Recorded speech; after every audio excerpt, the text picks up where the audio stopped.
The champ is here. We will definitely not shut up and dribble. The champ is here. I must be the greatest. The champ is here. I'm going to continue to stand with the people. The champ is here. I will not lose. I'm a bad man. I shook up the world. Yes, welcome. You could have been anywhere in the world, but you're here with we. My name is EJ, and I got my man. Your mate. Yes, he is the DB of the show. And we're Black in Sports, giving a voice to the culture that won't shut up and dribble. And here today, man, we're bringing you back inside the locker room where we like to talk about things in and around the culture. Mate, you ready to do this? Yes, sir. All right, man. So today, we're just going to talk about the fans, man. We haven't talked about fans in a while. The NFL a few years ago did something to really celebrate their fans by actually creating, that NFL fandom Hall of Fame, just kind of like to celebrate the fans because they are a big part of the game. But today we just want to talk about maybe where they cross the line a little bit, man. We were just, thinking about a topic and, one kind of topic spurred and it just kind of put an onslaught of things that come to mind, right?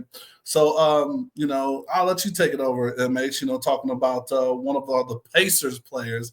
But yeah, how did you see that incident, I guess, for our audience? Yeah, I mean, if for our audience that didn't see the incident, first round of the NBA playoffs, Tyrese Halliburton's father was rather excited after the Pacers closed out the Bucks, I believe, in 5 games in home there at their home stadium, and nice little gentleman sweep, right? What they call it? Yeah, gentleman sweep, and somehow he found himself on the court near Giannis, Greek freak, after the loss, and they had some words. And Giannis had a post game presser, talked about his feelings about Tyrese's dad being on the court and having some choice words for him. And I guess Tyrese's dad hasn't been able to be a part of the playoffs to this, for the rest of the playoffs. He's been told to sit down. So yeah, interesting. Not to say the least. To say the least, how he found himself on the court. And then even more than that, how he found himself trash talking Giannis as if he made any buckets that game. Like he had clocked any minutes. Yeah, like he did anything to contribute to the win. But he said this is what they do, and he's came in hard for his son. I can't really hate on that, but you got to sit down, Pops. You can't be on the floor. And I think that's the thing, right? You start getting into, and I know we said fans, but at the end of the day, no matter what, your parents are fans of the game, right? Oh, they are there in a participatory, unless they have some kind of league office duties or they got some kind of credential, yeah, that says they're a part of the team. You know what I mean? Like they are fans, and it just seems like it's a little too much, right? And we're starting to see, because of the way I guess the game is done, like a lot of athletes' parents almost become like celebrities, or yeah. I definitely want to jump to like Ja, right? Like Ja's dad, he was on the court, was up in the layup line, like you know what I mean, to a point where it was causing kind of some issues and some things, and he's had maybe some issues with kind of some dust ups on or around the court, with his dad having the access and the level,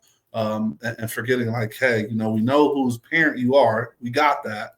Correct. But there's a line that needs to be kind of respected, I think. Yeah, and I think the access part is a key word that you hit on to. Those courtside seats come with some wristbands and access to different opportunities during timeouts and halftime, some of which you don't have to pay for. So, you have a little too much popcorn and a little too much popcorn, Merlot, little heavy on the beverage. You hear the, you feel the emotions of the court. You might feel like you really in the game like that. I've even I said push off. That And was then, classic. I wish we had that yeah, on tape. That was yeah, classic. yeah. Yeah. I mean, But you yeah, know, it's getting into the game, right? Like yeah, that you was in court the side game. brings a different energy than sitting Yeah, in a box, yeah, or a suite, or sitting up in higher rows. So, I fully respect getting into the game, right? But like that line right there that you don't cross, that line that says, okay, you're a fan and I'm in the game, yeah. it really needs Let to me, be let respected. me play devil's advocate here a little bit, though. Okay. Um, I'm with you, but let me break it this way. Yeah. We always talk about the NBA being a fraternity and a culture, and a lot of these guys, as they've grown up now, they've just kind of played each other probably since they were 10, 12 years old. Families probably played on the same team. Maybe they was on the same team each other. Maybe they have seen through the AAU circuits throughout the year, and when that happens, I guess you feel a little bit more comfortable in talking to players. And what could may seem like a controversy or incident to the innocent bystander or us as a fan perspective without knowing the whole story, they could have had conversations a lot of times throughout the years. Now, do you need to be on the court when there's security around? I don't think so, but they've probably been on the court since them little boys has been 12, right? I've been knowing Junior since maybe Junior. even though Jesus he's just about this big right here. So I mean, maybe that's just you can't cut that out at some point. Well, I don't know if that was the devil's advocate or you asking me. I mean, I like I said, I don't think so, right? I think there's a level because I think that there's a decorum that has to happen too, right? So if you are on the court, I think pushing all up in Giannis's face or Yeah, getting all hypey with us. There's still personal space that needs to be respected. So I get the you little oh man, I remember a little peanut when he was playing on the AAU team, yeah, right? yeah, So yeah. no, and I do get that part of it, but I do think that space is still, There is, but things are said in the heat of the moment when there's a competitive situation, and in the NBA, it's not like the NFL where they're out in the the stands and in the seats. They're right on the court, so you can say as a fan, hey man, that's off. Just conversation of basketball. And then somebody on the court might say, shut up, B, or something like that. And you like, whoa. oh, Yeah. I mean, I don't really care who you are. I ain't gonna be too many more B's. You know what I mean? You know what I mean? So, and so Luca, right? So Luca had that same thing, right? He got that yeah, tech because him and that fan has been beefing since yeah, Dallas days, right? So sure. and people were like, oh, but that is a unique part of a game that people yelling stuff at NFL games like you hardly hear it unless you're on the sideline Correct. and there's some You're stuff not gonna that hear it. but Yeah, still, what I mean? That's like too far for any kind of like action to get heated up, right? yeah. Um, it's definitely a thing. But what people always forget, though, right, is when they're a fan, all right, when they get that ticket, on the back of that ticket, and I know we Uh-huh. can't see it, there's that small print. Oh, there you go. Slight flex. Sweet. Yep. No, we trying to get the small print right there. But I see it. I see it. But when you go in the game, people forget that there's a whole bunch of stuff that they kind of write the rules and regulations of how you're supposed to act, and what can get you banned or kicked out, things like that, because you are a guest in the house, no matter whose house you're going into, that corporation, that entity, or that ballpark. So I think just a lot of fans have forgotten that, and it's just changed the game. I mean, so much so, like even at the college realm, right? And you're gonna have to help me with his name because I can't think of it right now. He's an analyst. I want to say bald head, white guy. When all the teams was rushing the court, and he had like a really big stance about like, oh, these kids shouldn't rush the court. Someone's going to get hurt. It's disrespectful. Da da da da. Yeah. And it was happening in colleges to where they were rushing the field and hell taking goalposts in some cases. So I Yeah. mean, what are your thoughts about like kids rushing the field or rushing the court after a big game or after a rivalry game and things of that nature? Yeah. I mean, I feel a lot more I feel a lot stronger about kids rushing the court than I do about even Tyrese Halliburton's pops, right? Like, pops is a little out of hand, but we could tell pops to chill out, Okay. But kids rush, and maybe just because I'm getting older, I just don't really trust kids, and kids do stuff for just clicks and phones and stuff, That right? And part. so, Okay. and let's be honest, these college athletes, they don't walk the same campus, as the fellow student or even when you're in a visiting stadium. I think that could be just kind of dangerous. So I'm really all about that, keeping the kids off the field, because kids on kids, I just don't see that really being the safe thing. I know they're just celebrating, but these kids, they're doing something that goes viral and trying to catch somebody slipping in some other type of way, man. I'm kind of with the analysts of like, hey, I could do without kids rushing the field, and I know that's an old take, but I could truly do without that. And that's the point, right? Because you spot on, bro. Spot on, right? Like just because um the what's I'm can't even think of the word, but the intent behind people, like if it was that true nature of this is my team and I'm passionate, that's one thing. But you're getting the people that have that phone and want to Yeah, run up into the opposing. Like if that's you all I just want to say. go celebrate your team and keep it clean and honest and do it that way, that's one thing. But then when you go into the other, and call them out their name, got the camera phone in their face, talking trash like that. Yeah, And now, they may not be in the VIP club, but they may have a little more popcorn. We talk uh, about college kids. they've had a lot of popcorn, a lot of it. So a lot of popcorn, and then that Instagram courage, right? Or viral courage that they have. That is the dangerous part. And because it's such a massive thing, like when you have a large crowd of people, that's where the Mhm. chaos could ensue. So I'm Yeah, with you on that part.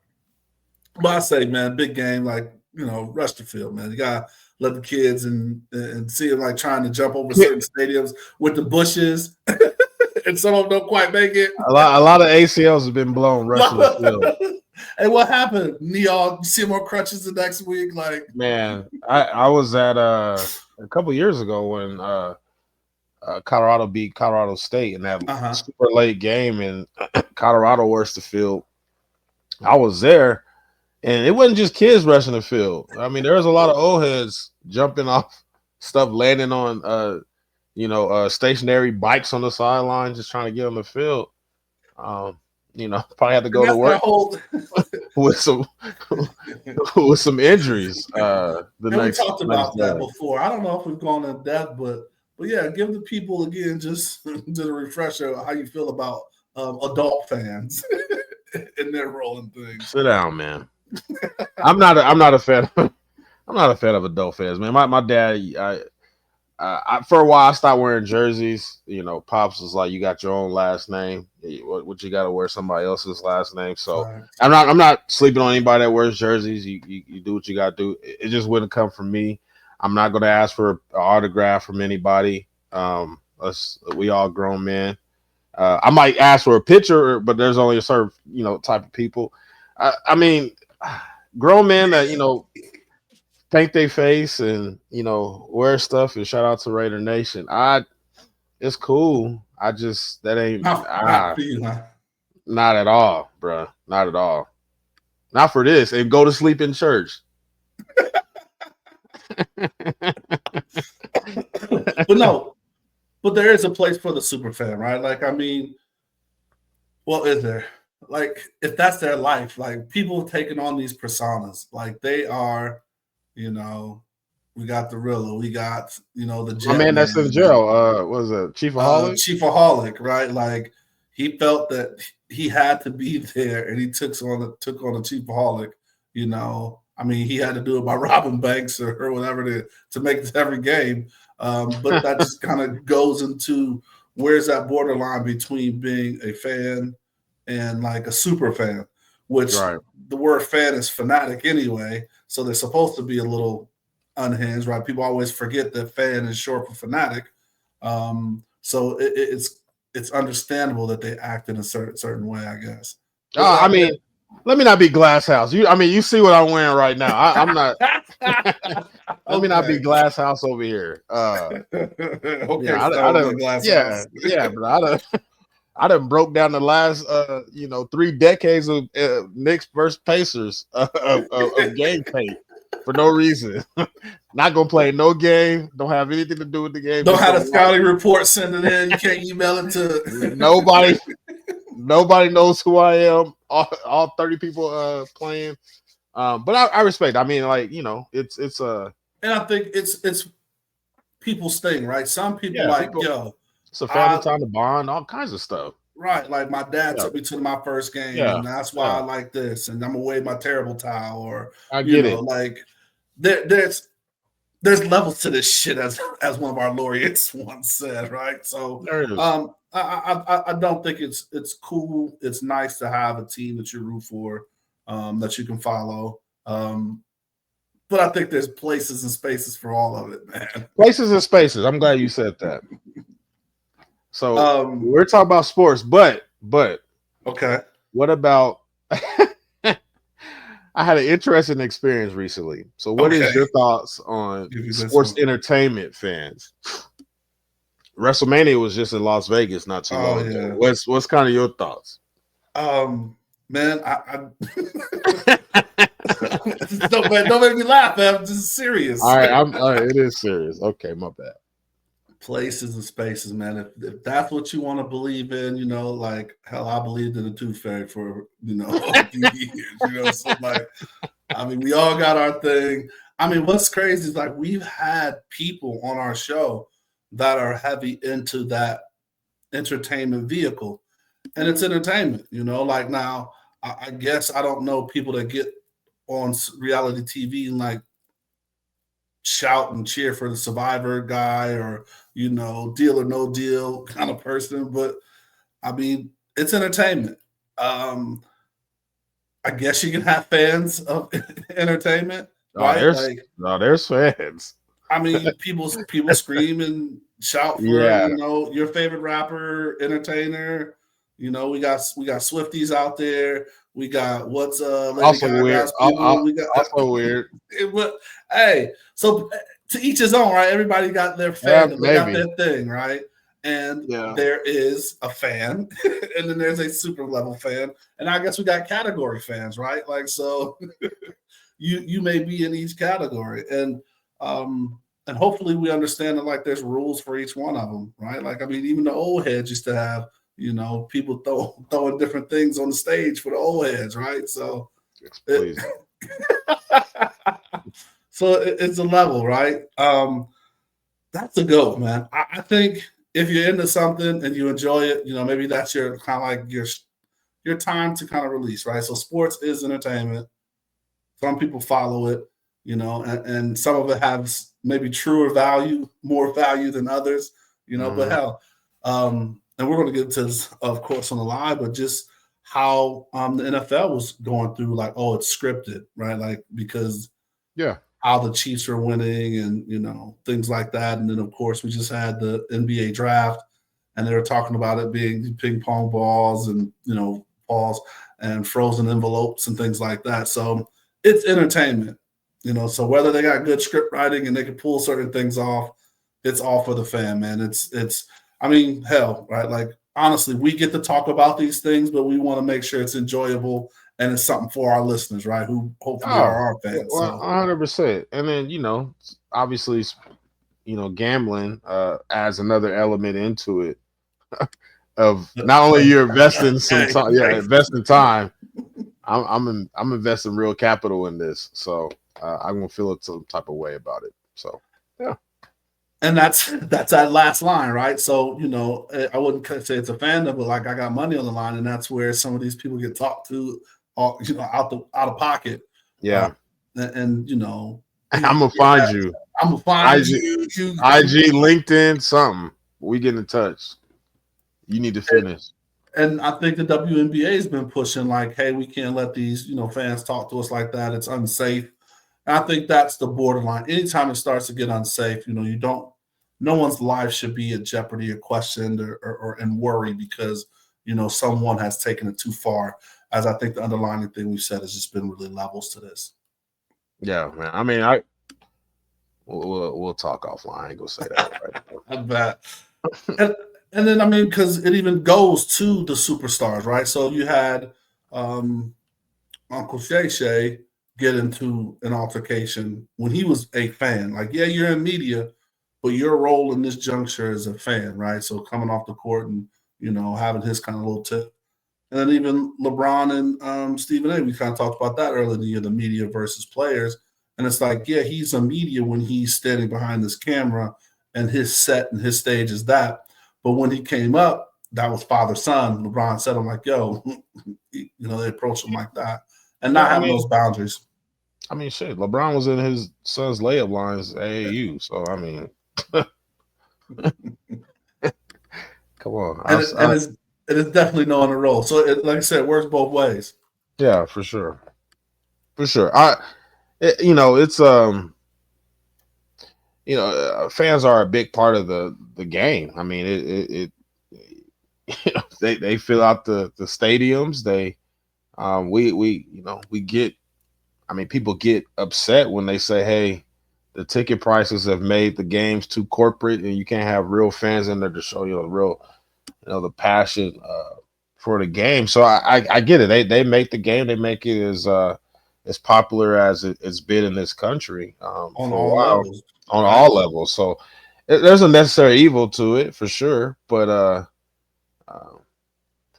maybe it's always been like this to a certain degree. We just see it more now because it's we're in our era. We just able to capture everything on the phone. But maybe it's always been like that. I'm sure Michael Jordan would probably tell you. I mean, he said it in his documentary enough that he just basically he was tired of it all. And I'm sure that wasn't just media. I'm sure that was a little bit of the fan and everything that popped into it. So I guess it's a necessary evil. But people are grown.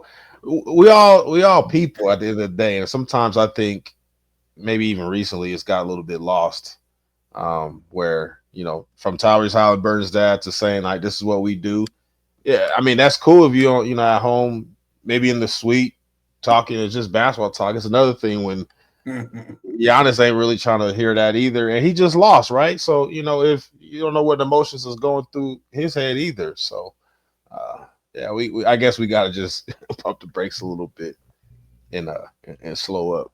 And it's hard, right? Because you're building this sport, right? You're building something by the fans. Like the business side of that is the fans draw that, right? And it's like, Yeah. okay, we're losing the fans and stands because of a ticket price, but how can we capture them somewhere else?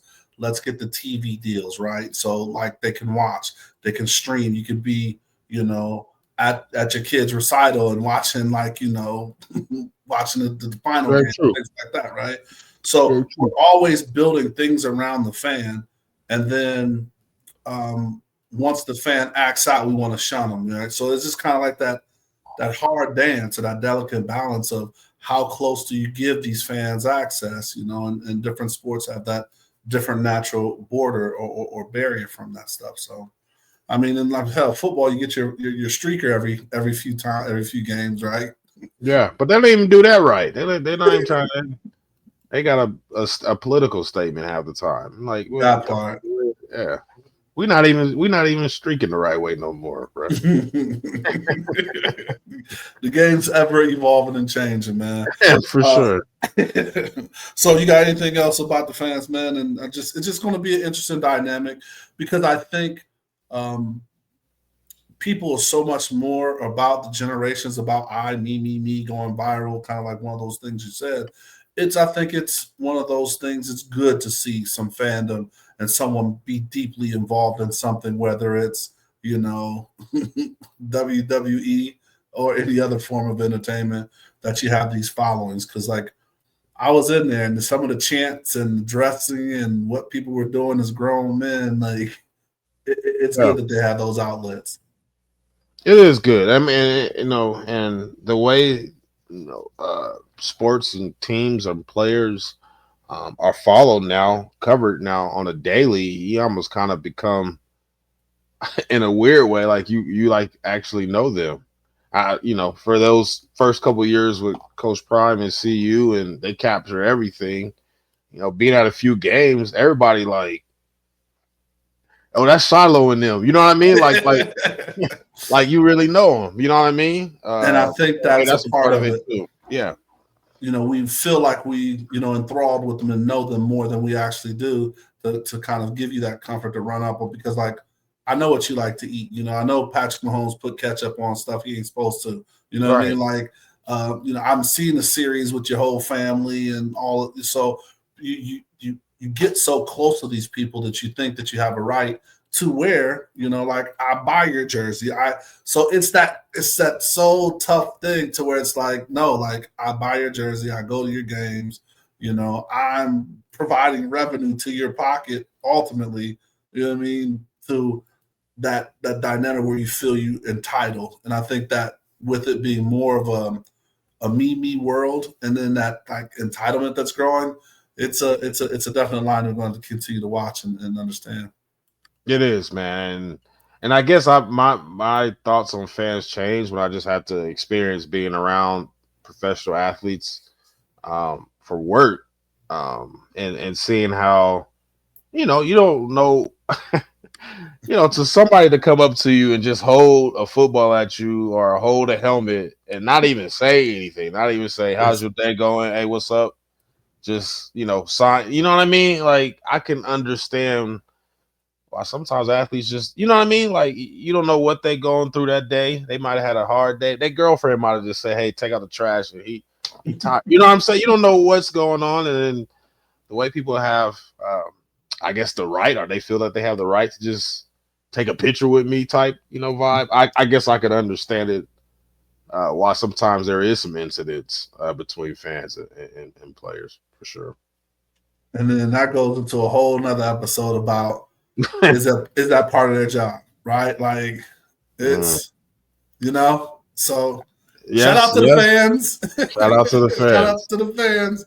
It's going to be an interesting dynamic. And like, I know we were just kind of talking about like just how this, but it's just interesting to see how it's morphed and all the different layers that, you got to think about when the fans are in the stands and supporting our favorite games and entertainment.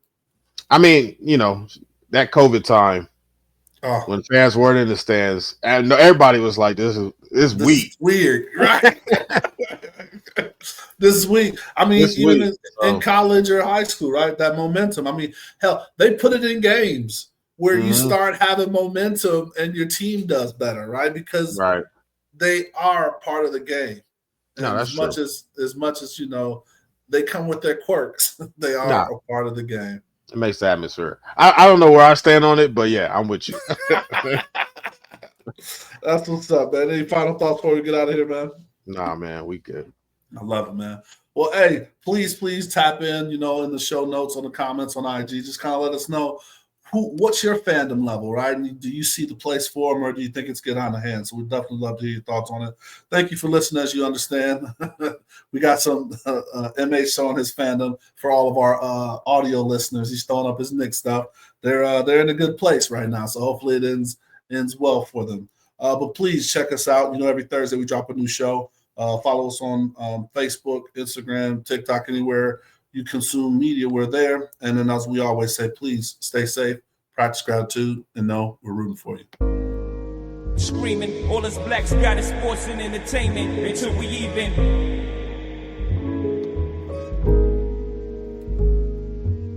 Assuming I'm rooting for everybody that's black. Yeah. Yeah. Assuming I'm rooting for everybody that's black. Yo. Assuming I'm rooting for everybody that's black. Spent about 2 racks on handmade new rags. Assuming I'm rooting for everybody that's black. That's everybody from sports to college class to rap.